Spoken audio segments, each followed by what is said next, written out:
I feel like everyone's first time eating edibles involves disappointment, quickly followed by a wave of high, hitting like the GTA 5 train. It's just unstoppable, leaving yourself floating at the mercy of the sea of THC, just hoping you didn't get too high. It's the classic these edibles ain't shit dilemma. And in my case, my first edibles really were shit, because the mixture of THC in these brownies I got were just not evenly spread throughout. I got my first edibles from this one kid I went to school with. I didn't really know the guy, but I knew Roman, and he knew the guy, so I trusted the guy. He had baked his own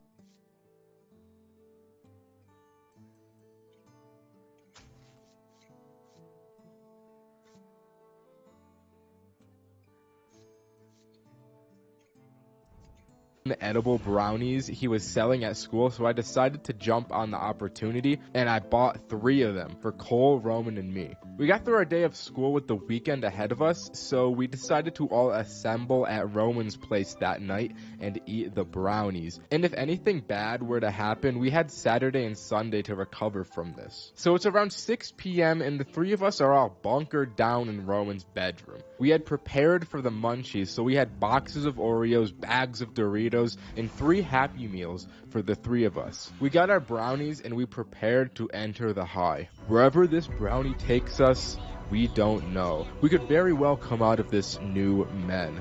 Let us surrender to the high in complete acceptance. There's no fighting what's to come. So after the epic speech, we eat our brownies and we start playing Minecraft. We make a new world with the hopes that we'll make some weird stuff we can look back on when we're sober, but I won't lie, we don't end up playing the game for very long. Just about every 4 or 5 minutes, we're all like, feel anything yet? No. Nah. Damn, I hope we didn't get scammed. After 30 minutes or so pass, Cole just falls over and starts laughing. These brownies hit him hard. Almost as hard as the carbon monoxide poisoning that will be taking out Chains for Real on the 16th of October, 2023 at 4:08 a.m. The 2 of us turn around and this dude is already shredding into the Happy Meal with no remorse. Damn, that shit must have really hit. Seeing Cole act a fool had some kind of chain reaction on me, because I started to feel these brownies almost right away, and I started tearing into my Happy Meal with no remorse. We get our toys out, and at the time, McDonald's had Frozen 2 toys, so I got this man that looks like he's made out of literal shit, and Cole got the same guy. These toys are also projectiles, so we're just shooting each other with the shit man and losing it. This whole time, Roman is just sitting here sober as a doorknob. I mentioned how the THC wasn't spread evenly throughout the brownies. What ended up happening with that was Roman didn't get high at all, while Cole and I got a super concentrated part of the batch. So we're having a good time while Roman just has to assume the parental figure position for the night. It's unfortunate, but Roman never experiences fortune, so it is what it is. The 2 of us completely ignore Minecraft to destroy every crumb of food we have. I start getting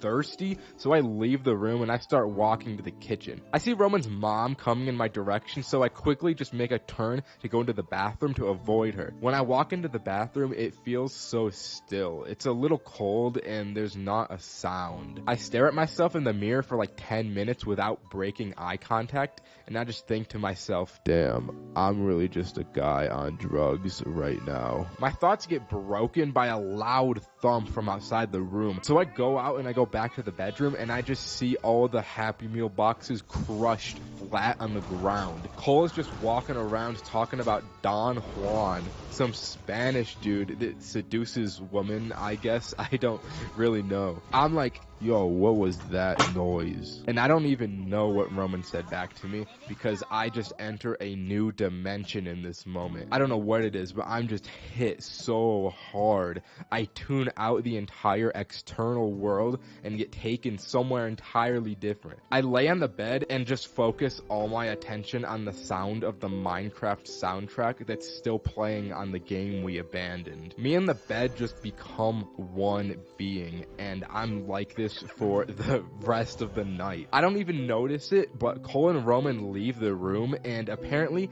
they went off on a walk and got chased by a dog or something. I'm not all too sure because I was gone and out for the rest of the night, but that's just what they told me. The next morning, I woke up feeling super tired, but it was also kind of a nice tired. I just felt chill. Roman was fine, but Cole's pants had an entire bottom half of the leg ripped off. I was in such a chill mindset, I didn't even bother to ask, but it seemed like those two really went through some shit. Once the night was over and I had successfully done my first edible, I look back on it glad that Roman didn't get to experience it at all, because fuck him.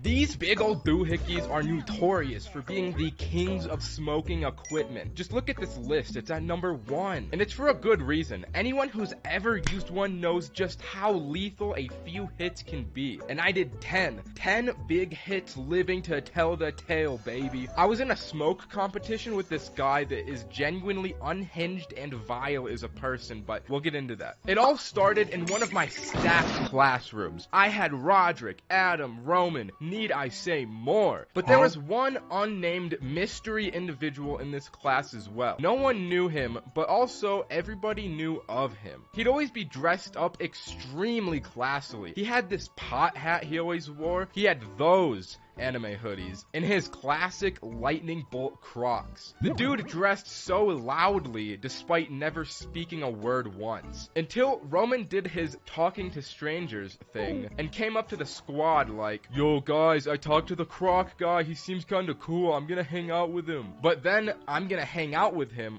quickly turned into "we all hang out with him," because the three of us were just too curious to meet this guy. We had to be there. So the plans were made, of course, at Adam's magnificent property. The day had come and the boys were all dressed up head to toe for Croc Guy's arrival. As he burst through the front door, we were all pleasantly surprised to see he was still sporting that iconic look. Considering his hat, we wasted no time to get to the point. "You wanna smoke?" Sure. So we get the equipment and all tiptoe downstairs ready for smoke time. "So how often you smoke that epic, bro?"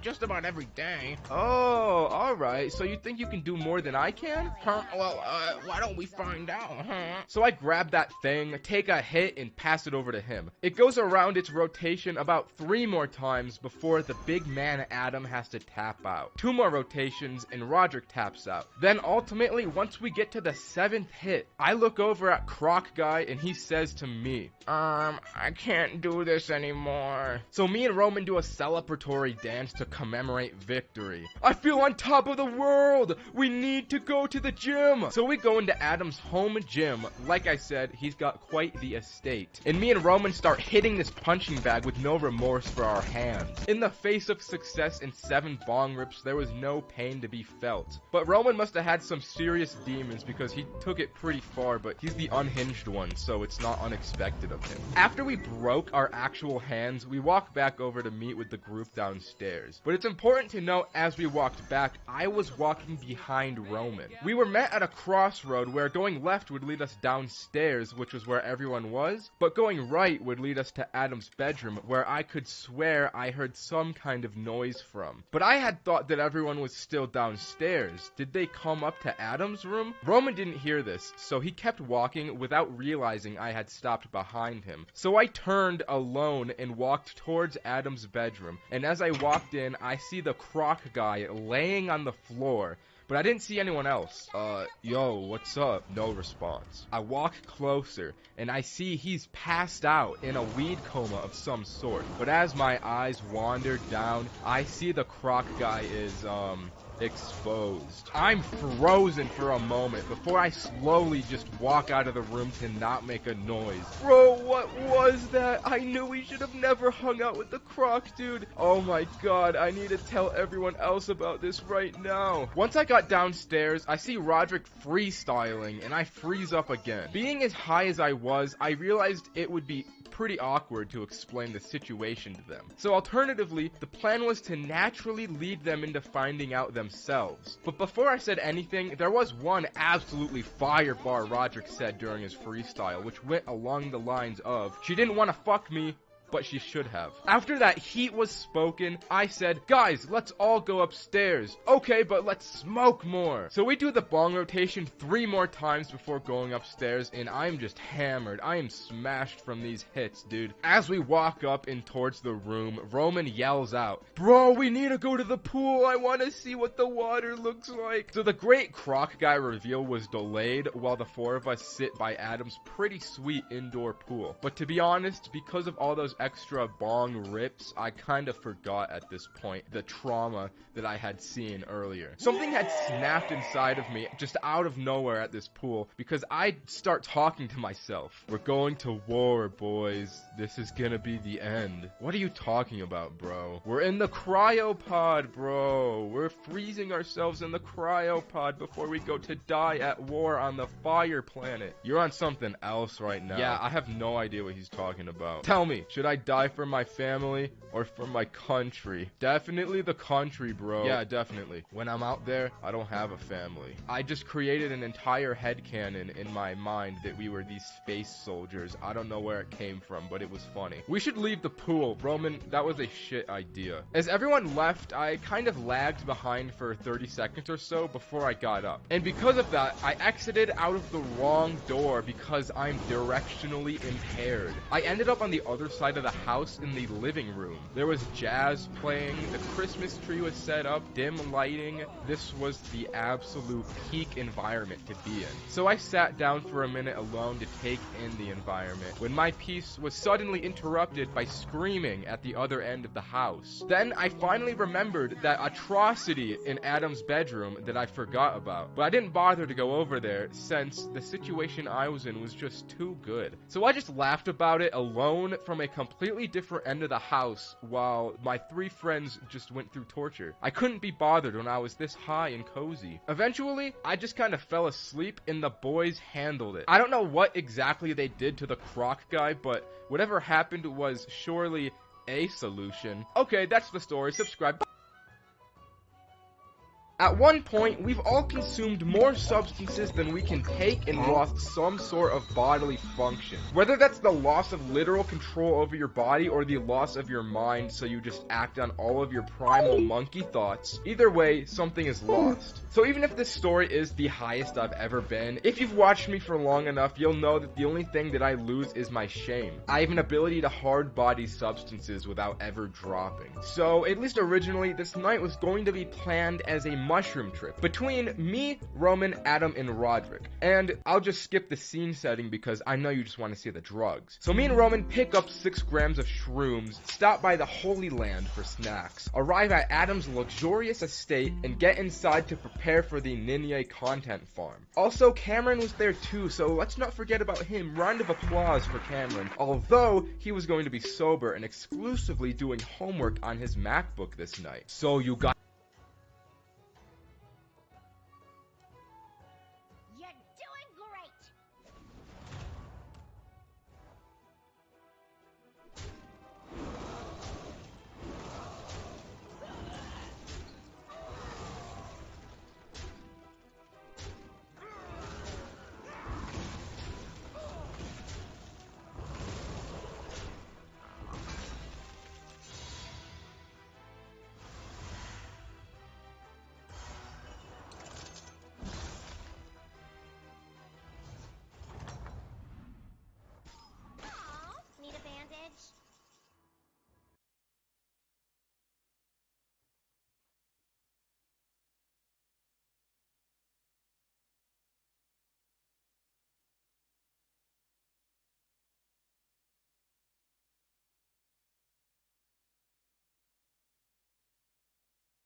Ruby